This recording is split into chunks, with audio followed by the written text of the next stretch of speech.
আল্লাহর ওলিদের মাজারে হিন্দু। আমার হযরতে শাহজালাল ইয়ামানি, যেমন আমাদের চট্টগ্রামের শাহ আমানত, মাইজবান্ডার দরবার শরীফ, ওনারা যখন ওখানে তো দিন প্রচার করতেছেন, কারা ছিল? সোসাইটি তো হিন্দুদের। সোসাইটি কাদের? হিন্দুদের। এখন হিন্দু সোসাইটিতে উনি যদি বলে হিন্দু আসতে পারবেন আমার এখানে, তো দাওয়াত কাকে দিবেন? দাওয়াত কাকে দিবেন? আপনি হচ্ছেন দ্বীনের দায়ী, আর আরেকজন হচ্ছেন আলেম পড়ানেওয়ালা। তো উনি তো হিন্দুদেরকে পড়াবেন না, উনি মুসলমান ঢুকাইছেন শুধু। আমার এখানে হিন্দু ঢুকবেন না কেন? আমি হাদিসের রসুল পড়বো। হিন্দুর হাদিসের রসুল দিয়ে কি করবে? আরেকজন বসছে দ্বীনের দাওয়াত দেওয়ার জন্য, সে বলতেছে দরজা উন্মুক্ত, যা যা মন চাই ঢুকে যান, অজুহীন অজু সারা, কাপড়হীন কাপড় সারা, হিন্দু বুদ্ধ খ্রিস্টান সব ঢুকেন। কেন? কারণ আমি প্রোডাক্ট বিক্রি করব, আমি মোহাম্মদী প্রোডাক্ট বিক্রি করব।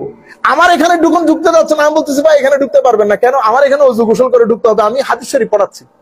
তাইলে দুইজনের মাহল দুইটা, দুইজনের মাহল দুইটা। একজন দ্বীন প্রচার করতেছে, যখন উনি দ্বীন প্রচার করতে, আপনারটা হচ্ছে হোটেল। হোটেলের মধ্যে আপনি কি বলতে পারবেন এক্সকিউজ মি আপনি কি হিন্দু, আমার হোটেলে ঢুকতে পারবেন না? না, হোটেল সবার জন্য উন্মুক্ত, কিন্তু আমি ইফতার মাহফিল সবার জন্য উন্মুক্ত না। Very simple. আপনারা বুঝতে পেরেছেন? তো সেই জায়গার মধ্যে মাজারে পাকের মধ্যে এই যে যাওয়া, ওই যে যাওয়ার কালচার তৈরি হয়েছে, এখনো আছে, এখনো আছে। মানুষের মন জয় করতে পেরেছে। ওনারা মানে অনেক চিন্তা করেছেন যে এদেরকে মন জয় করা কেমনে যায়। এখান থেকে শ্যামা, এই যে শ্যামা মাহফিল করে না কাওয়ালি, আমার মা কি তাকুয়া পরহেজগারি, মানুষের সামনে ভিতরে ভিতরে সবাই বসে বসে শুনে, ভিতরে ভিতরে যতগুলা মানুষ কাওয়ালির ভিতরে ফতোয়া দেয় সবাই কাওয়ালি শুনে, সবাই। আপনি যদি তাদেরকে জিজ্ঞেস করেন বিসমিল্লাহ পুরা লিস্ট বলতে পারবে। মানুষ তো আপনি আপনার মধ্যে সুর ইম্প্যাক্ট করে। এখন তারা দেখতেছে যে এখানে এদের ভিতরে সহজভাবে কিভাবে ঢোকা যায়, সহজভাবে কিভাবে ঢোকা যায়। যেমন আমি সারাদিন ওয়াজ করলাম, আপনার মনে কোনো কিছু নরম হইল না, কিন্তু একটা বিচ্ছেদের কালাম পড়ে আপনার ভিতরের জগৎকে ব্রোকেন করে দিয়েছে।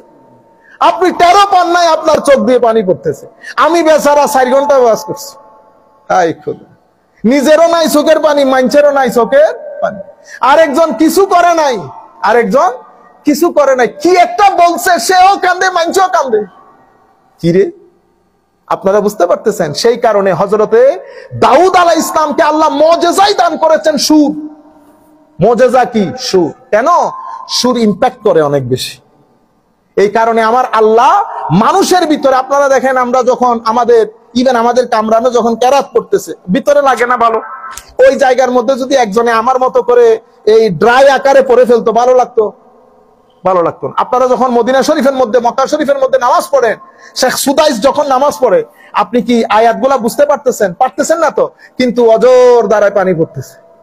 তাইলে আপনি আমাকে বলেন তো পানিটা কেন পড়তেছে? আপনি বলবেন হুজুর কোরআনের আয়াতের কারণে। না, আয়াতের একটা ইম্প্যাক্ট আল্লাহর কালামের আছে, ঘায়েল করে ফেলেছে আপনাকে কিসে? সুরে। আপনারা বুঝতে পেরেছেন? সেই কারণে একটা তো জাগার তাসির থাকে, হেরেমের তাসির আর এখানকার তাসির কখনো এক হবে না। কোরআনের তাসির আছে, কিন্তু সুর যদি না হইতো আপনি ওই জিনিসটা নিতে পারতেন না। তো সুফিয়াই কেরাম ওনারা যখন দেখেছেন এই এলাকার মানুষকে টার্গেট করতে হলে আমার বৃহত্তম জিনিস হচ্ছে দিন দেওয়া, তাকে আল্লাহ মানিয়ে নেওয়া, তো তারে কি করতেছে? ও দেখতেছে কি রে, এখানেও তো ঢুল তাবলা আছে, ঢুল তাবলা আছে, বসে গেছে। তো সে এতক্ষণ বাছাই করছে গান, এখানে তারে লা ইলাহা ইল্লাল্লাহ, সে বুঝতেও পারে নাই লা ইলাহা ইল্লাল্লাহ সুরে সে ডান্সিং করা শুরু করছে, রক্স তৈরি হয়েছে। আপনারা বুঝতে পেরেছেন? এবং ইথিওপিয়ান সাহাবায়ে কেরাম এসে আমার নবী যেই তারিখে রবিউল আউয়ালের 12 তারিখ হিজরত করেছেন, হিজরত তারিখে এসে মসজিদে নববীর দরজার মধ্যে সাহাবায়ে কেরাম রক্স করতেন। রক্স মানে ইংরেজির রক্স, এটা হাদিসে পাকের শব্দ কি? ওয়াহুম ইয়ারকুসুন। মুসনাদ আহমদ, ইমাম আহমদ ইবনে হাম্বলের হাদিস। তারা রক্স করত। এখন বললে আপনারা নিতে পারতেছেন? শিরকের ফতোয়া, বেদাতের ফতোয়া পাগল করে রেখে দিয়েছে উম্মতে মুহাম্মদী সাল্লাল্লাহু আলাইহি ওয়াসাল্লাম। এখন বললে এই যে এগুলা এগুলা এমনিতে আসছে, এগুলা বুঝতে পেরেছেন? যাই হোক, এই যে আপনাকে সুযোগ করে দিয়েছে লা ইলাহা, এই যে বাবা মহিউদ্দিন রহমাতুল্লাহ আলাইহি যেখানে ফিলাডেলফিয়াতে আপনাকে বলেনও নাই অজু করেন, নামাজ পড়েন। উনি নিজে নিজে অজু করতেছে, নামাজে দাঁড়াইছে। তো ওরা জিজ্ঞেস করতেছে এগুলা কি করতেছেন? আমি ফ্রেশ হচ্ছি পানি দিয়ে। তা আমরা হইতে পারবো? Why not. তো তাকে কিন্তু আগে কালমা পড়তে বলতেছে না। আপনারা সুফিয়া ইকরামের স্ট্র্যাটেজি দেখেন, টেকনিক দেখেন কিভাবে, বুঝতে পেরেছেন? আচ্ছা, এটা আপনি কি করেন? আমরা আপনার সাথে দাঁড়াইতে পারবো? হ্যাঁ, দাঁড়াইতে পারবো, কিন্তু এটা এইভাবে দাঁড়াইলে হবে না তো, আগে তো একটু পানি দিয়ে হাত মুখ ধুয়ে ফেলতে হবে। কেমনে দুই? কই যে আমি ধুইতেছি, এরকম ওযু করাইছে না, নামাজে দাঁড়াইছে। হায় হায়, সুফিয়া ইকরামের নামাজ আর আমাদের নামাজ এক ধরনের না। নামাজ অনেক বড় জিনিস, অনেক মহব্বতের জিনিস। মা সন্তানের মধ্যে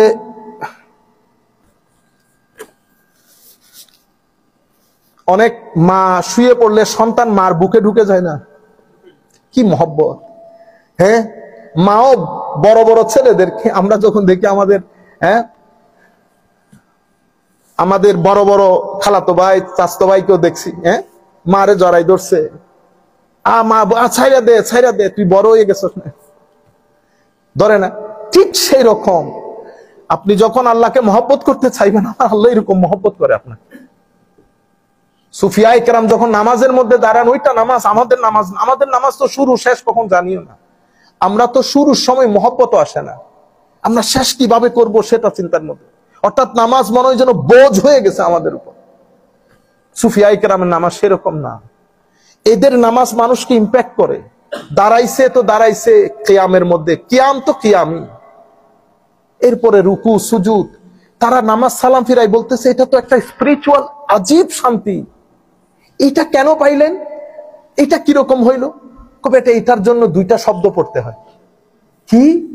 এটা করলে তো তালা কি হবে? আনলক হবে। How to do it? You just say আশহাদু আল্লা ইলাহা ইল্লাল্লাহ ওয়া আশহাদু আন্না মুহাম্মাদার রাসূলুল্লাহ। That's it, finish. দেখছেন, এই মুসলমান হয়ে গেছে, কিন্তু এই মুসলমান হয়ে গেছে। হিন্দুরা টং টং টং টং বাজাইছে না সারা রাত।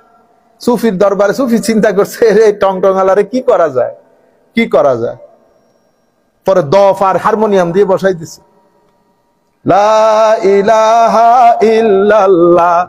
এও প্রথমে খুব করছে, পরে দেখে যে না, এই ওয়াজ দেশে গেছে, ওয়াজ দেশে গেছে। পরে বলতেছে না, কালকেও আসতে হবে, পরশু আসতে হবে। আস্তে আস্তে সেও বুঝে নাই সে কখন মুসলমান হয়ে গেছে। এরপরে বলতেছে, হুজুর আমি তো আপনাকে ভালো লাগছে, আমি তো দিন কবুল করে ফেলছি। হুজুর এলাকার মধ্যে তো আমাকে মেরে ফেলবে ওরা, আমি যদি বলি আমি মুসলমান হয়েছি। কবে এটা এলাকায় বলতে হবে না, এলাকায় তুই নিজে ভিতরে রাখ, তুই যে মুসলমান হয়ে গেছিস সেটা। তো হুজুর আমি মারা গেলে, সেটা আল্লাহ দেখবে, সেটা আল্লাহ দেখবে। অসংখ্য জায়গার মধ্যে এই ঘটনা বর্ণিত হয়েছে।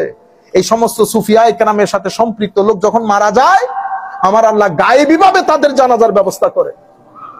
জ্বালাইতে যায় জ্বালাইতে পারে না, পুরাইতে যায় পুরাইতে পারে না। আপনারা বুঝতে পারছেন? বাইরে থেকে আজকে 500, 600, 250, 300, 100 বছর পরে এসে আপনারা ফতোয়া লাগাইতেছেন, এখানে এই যায় ওখানে সে যায়। গোড়ার খবর রেখেছেন? হুজুর সবকিছু থেকে তো বের করে দিয়েছে, কোথায় যাব বেটা, আমার সম্পদ আছে। এ মুরিদদেরকে বলছে কালকে যা টাকা পয়সা আছে নিয়ে আসবি। কেন হুজুর? ওই 2-4 জন মুসলমান হয়েছে, এদেরকে সহযোগিতা করতে হবে। আচ্ছা, এরপরে সমাজের গরিব দুস্থ মানুষ এসে জমে যাচ্ছে, কি করতে হবে?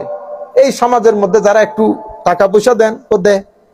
এই যে খাওয়া দাওয়া শুরু হয়েছে মাজারে পাকগুলার মধ্যে, আজকের দিন পর্যন্ত মালিক শাহ রহমতুল্লাহ আলাই সেদিন ইন্তেকাল করেছেন আমাদের উপদ্বীপ, আমাদের হেলাল ভাই চেনে। 5000 লোক সকাল বিকাল খাদ্য গ্রহণ করে। How many people? 5000 people. Can you imagine? Enayetpur দরবারের মধ্যে আমি জোহরের নামাজ পড়ে বের হয়েছি, দেখি লঙ্গরখানা ওপেন। বেটা কাদেরকে খাওয়ান? হুজুর সবাই, মুসলিম নন মুসলিম সবাই। 1200 থেকে আর 2000 লোক ডেইলি খাদ্য গ্রহণ করতেছে। হেন কোন দরবার আছে খাদ্য খাওয়াচ্ছেন? আপনি পারবেন? আমার ঘরের মধ্যে কোনো মেহমান আসে এখন? বুঝতে পেরেছেন? এই আন্দাজে দিনগুলা প্রচার হয়েছে। এটার উপরে যখন দেখতেছে মুসলমানদের এই জায়গাগুলাকে বন্ধ করে রাখার কোনো উপায় নাই, তখন আমাদেরও পতন হলো। ওয়েস্টার্ন কান্ট্রি গিয়ে আমাদের উপর সায়ের হলো। তারা মিডল ইস্টের 2-1টা তেল সমৃদ্ধ দেশকে একসাথে নিয়ে ফতোয়ার বাজার গরম করলো।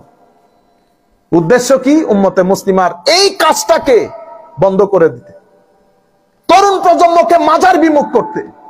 কারণ এটা তো এনার্জি, পজিটিভ এনার্জি, যেই যাবে পজিটিভলি এনার্জেটিক হবে। এখন তরুণ প্রজন্মকে যদি এখান থেকে দূরে রাখতে চায়, তাহলে কি করতে হবে? সব জায়গায় বেদাত শিরকের ফতোয়া লাগিয়ে দাও, কনফিউজ করে দাও উম্মতে মুসলিমাকে। আপনারা দেখতেছেন না, বাবা মহিউদ্দিন রহমতুল্লাহ আলাই কোন লেখাপড়া আছে? কিছুই তো নাই, গ্রামীণ লোক। পেনসিলভেনিয়ার মধ্যে সে পাগল করে দিছে না? আমরা পারছি একটা আমেরিকানকে মুসলমান বানাইতে, সত্যিকার আমেরিকান যারা একেবারে অরিজিনালি সায়েন্টিস্ট, প্রফেসর, ইঞ্জিনিয়ার, পারছি? পারি নাই। এই ভদ্রলোক থেকে পাহাড় থেকে উঠে এসে এখানে সবাইকে ইসলাম কবুল করে কি একটা মানে রেভলিউশন তৈরি করে দিয়েছে। কিভাবে করেছে? এটাকে রুহানিয়ত বলে, মহব্বত, রুহানিয়ত।